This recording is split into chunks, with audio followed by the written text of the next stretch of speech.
임마누엘 성도들의 삶을 붙드는 말씀. 오늘 하루에도 주님의 은혜와 평강이 성도님들과 함께하기를 주님의 이름으로 축복합니다. 이스라엘의 하나님이 그들을 참 축복하셔서 적은 숫자이던 그들이 이제는 아주 큰 민족이 되었고, 하나님은 그들에게 젖과 꿀이 흐르는 아름다운 땅을 주시며 특별히 시내산에서 그들과 특별한 언약을 맺습니다. 하나님이 그들에게 말씀하시기를 너희는 나의 거룩한 백성이 되며 나의 제사장 나라가 될 것이다 라고 약속하십니다.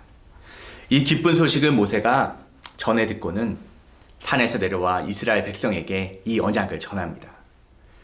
그러자 출애굽기 19장에 보면 이스라엘 백성이 일제히 응답하기를 하나님께서 명하신 대로 우리가 다 행하겠습니다 라고 화답합니다. 즉 하나님과 이스라엘 간의 언약이 성립된 것입니다. 우리는 삶에서 여러 가지 중요한 약속 혹은 계약을 맺습니다. 이러한 계약을 더 중요시하겠다는 의미로 사람들은 말로만 계약을 맺지 않고 계약서를 쓰고 심지어 공증을 받습니다. 잘못된 것은 없는지 몇 번이나 꼼꼼하게 확인을 한 후에야 계약을 맺습니다. 그리고 행여 계약이 파기되면 응답, 그에 상응한 대가를 지불하게 됩니다. 그만큼 계약이란, 약속이란 우리의 삶에 중요한 것입니다. 사람과의 관계에서도 계약은 아주 중요합니다. 특별히 결혼이라는 언약은 사람이 맺는 관계 중 가장 귀하고 가장 중요한 약속일 것입니다. 이러한 결혼에 비유되는 것이 바로 하나님이 그의 백성과 맺은 언약의 관계입니다. 그런데 이 언약이 만약 너무나 쉽게 깨어진다면 그 마음이 어떻겠습니까? 결혼을 한 지 한 달이 채 못 되었는데 상대방이 언약을 깨고 정욕을 따라 멋대로 떠나버린다면 남은 자의 마음은 어떤 마음이겠습니까? 오늘 본문의 이와 같은 일이 하나님과 이스라엘 사이에 있었다라고 말씀합니다.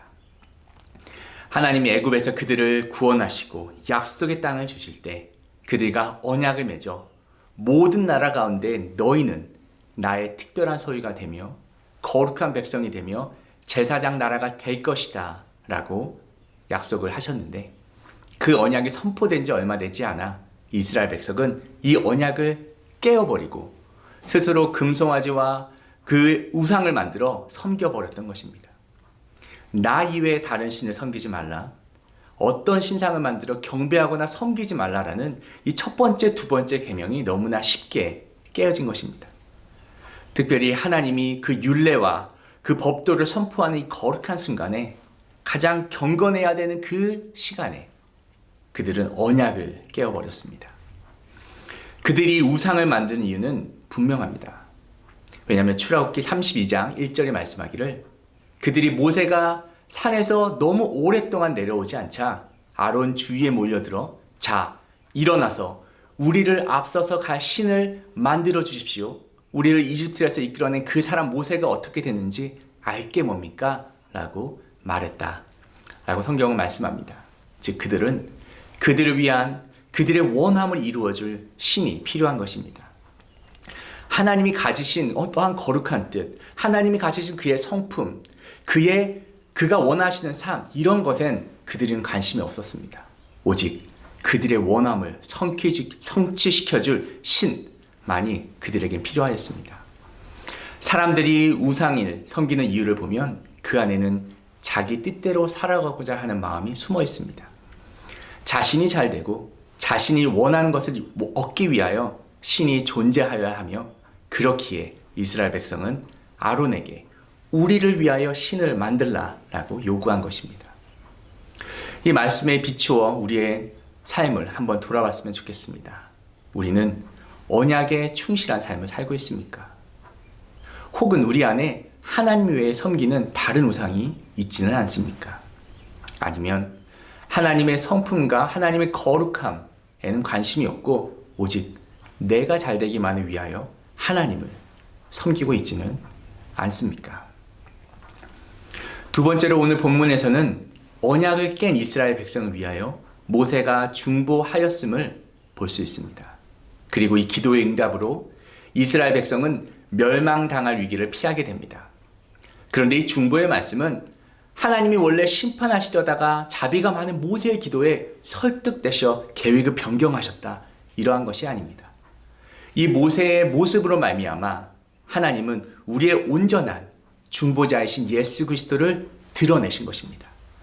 모세가 그 백성을 위하여 중보하여 하나님의 선하심에 비추어 이스라엘 백성을 구원한 그 상황처럼 더 뛰어난 중보자 예수 그리스도가 그의 간구하심으로 그의 백성들을 구원한 것입니다. 히브리서 7장 25절은 이렇게 말씀합니다. 그러므로 자기를 힘입어 하나님께 나아가는 자들을 온전히 구원할 수 있으니 이는 그가 항상 살아계셔서 그들을 위하여 간구하심이라 라고 말씀합니다.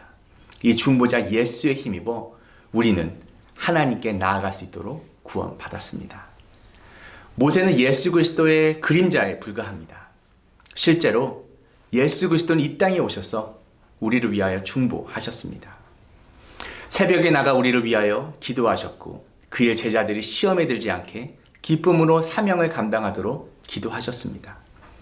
그가 십자가를 지시기 전 마지막에 하신 것은 겟세마나에서 땀이 피가 되도록 중보하신 것입니다. 심지어 십자가에 달려 죽으시면서도 예수님은 아버지여 저희를 사하여 주시옵소서라고 기도하셨습니다.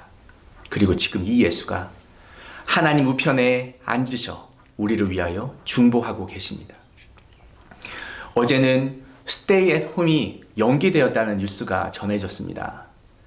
바이러스로 인한 건강 걱정뿐만 아니라 갈수록 경제적 어려움들 또 심리적인 어려움들이 커져만 갑니다. 성도 여러분, 그러나 우리는 중보자 예수 그리스도가 함께 하십니다. 이 중보자 예수 그리스도로 말미암아 오늘도 성도님들은 주님의 언약 안에 거할 수 있으며 오늘 하루를 살아갈 담대함을 얻을 수 있습니다. 주님이 주시는 이 새 힘으로 말미암아 오늘 은혜로운 하루 지내시기를 주님의 이름으로 축복합니다.